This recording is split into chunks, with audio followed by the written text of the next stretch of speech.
Well, hello everyone, and welcome to our first lesson in our topic of cells. In this topic, we're going to be talking about the structure of cells as well as how they are organized in organisms. Now, you might have heard something about cells, you might still remember Sec 1 cells, but even if you don't, in Sec 3 you have to learn about them again, and this time in deeper detail. More. You're going to learn about some structures that you might not have heard about before, and that's really cool. Now cells, you hear a lot of funny jokes about cells, and I found this one the other day, so I wanted to share it with you guys. And what kind of photos do cells like to take? What do you think? Hazard a guess. They like to take selfies! Ha ha ha. Right, funny right, get it? No. Now why are we starting with this topic of cells? Now we know that biology is the study of living organisms. And whether or not you're a very big organism, like a blue whale, over here, let me just start my pen. Whether or not you're a very big organism like a blue whale, or very small like a bacteria, there's one thing you have in common. And what do you think that is? It's that you're made out of cells. Yes, all living organisms are made out of cells. Now you might think that's like, so obvious. Everyone also knows that, tell me for what. But you know it took this scientist took really long to come up with this conclusion. In fact, it was down to this two German guys, Sladen and Schwann, to finally come up with this statement that all organisms are made out of cells. And if you have time, right, just go and watch this video called The History of Cell Theory. It's very entertaining, very good, and it tells you how scientists work together to come up with this conclusion that we take for granted nowadays. But okay, all organisms are made up of cells. Let's take that and let's go with that. If that's the case, then what are cells? Cells are, in fact, the basic unit of living organisms. So if you take any living organism, let's say you take me over here, a stick man, and you break me down into smaller parts. The smallest part of me that is alive would be a cell, right? A cell. Any smaller than a cell, and you'll get like atoms and molecules, things that are no longer alive. So the cell is the smallest unit that is alive, and that's why we call it the basic unit of living organisms. And because the cell is alive, it is able to carry out the chemical processes that are important for life. It is able to respond to the environment, to interact with it.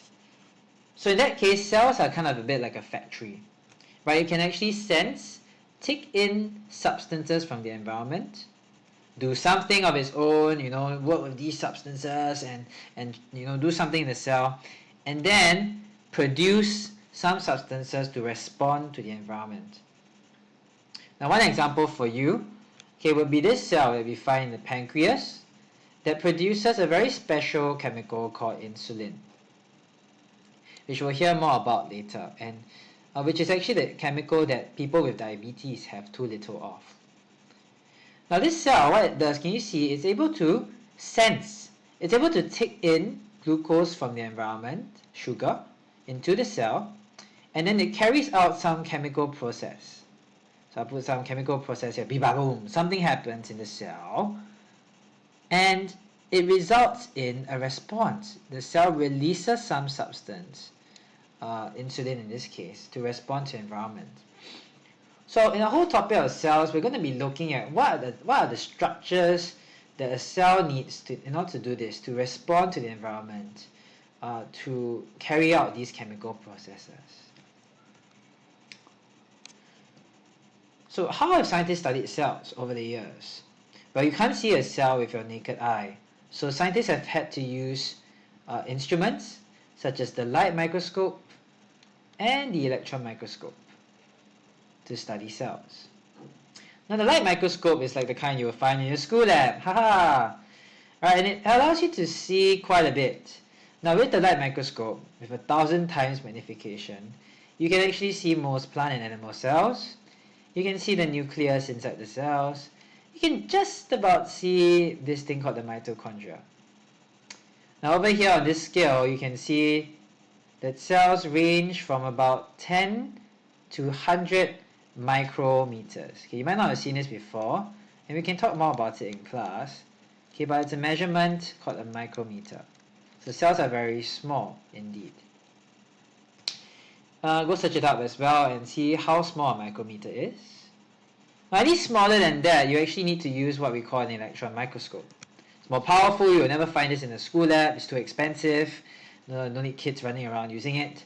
And with this, you can actually see very, very small things, like these things called ribosomes, which we'll talk about later. And the reason why is the electron microscope uses electrons to help us see things. The light microscope uses light, but the electron microscope uses very small particles called electrons. And that's why we're able to see very small things. The great thing about light microscopes though is that even though there's less magnification, you can see things that are alive. So over here, this image is from a light microscope. You can actually see processes taking place live. And you can see the natural color of things because they're still alive. However, with an electron microscope, you sacrifice some things by seeing more magnification, but you have to see things which are already dead, and therefore the colors are artificial. Usually use some stain and chemicals, and it's not the natural color anymore. Now there are two types of electron microscopes. Okay, the first one is called a scanning electron microscope, and you know that it's scanning EM because the images that it gives are 3D in nature, like this really cool image here. Anyone wants to guess what it is? It's actually a red blood cell, a single cell seated on the top of a needle. This is the pinpoint of a needle. A transmission electron microscope lets you see really small things as well, but you still need to make them into small little sections and small little slices. So you only see a 2D slice of the object. This is also a red blood cell, but it's the 2D part of it. It's like the red blood cell got sliced a bit. Okay. Well, you need to know how to label these micrographs, these images from light and electron microscopes, and we'll talk about that a bit more when we do our practical. Okay, before we go on to the structure of cells, it's important to say that there are actually many different types of cells. You see here your bone, your muscle, your blood cell, fat cells, neurons. They're also different shapes and sizes. And that's why we need a model of a typical cell, a typical animal or plant cell. We need a model of it because we need to know what roughly is found in an animal and plant cell in general. And that's what we'll be talking about. Now before we go on to the model of cells, I want to just say that there are two main types of cells. There's these cells called eukaryotic cells, and there are cells called prokaryotic cells. And the main difference is eukaryotic cells have a nucleus. You see this structure here, a nucleus. And they also have other smaller structures inside them called organelles, which are membrane bound, which are surrounded by membranes, like you can see these here, which we'll talk about later. Now in the other type of cell, prokaryotic cells, they do not have a nucleus, no nucleus. Instead, they have their DNA floating around in the middle of the cytoplasm, in the middle of the cell, not surrounded by any membrane. And these are mostly your bacteria. These are prokaryotic. Animal cells, on the other hand, and plant cells are eukaryotic. They all have a nucleus. And it is into these animal and plant cells that we're going to be looking more at in our coming lesson.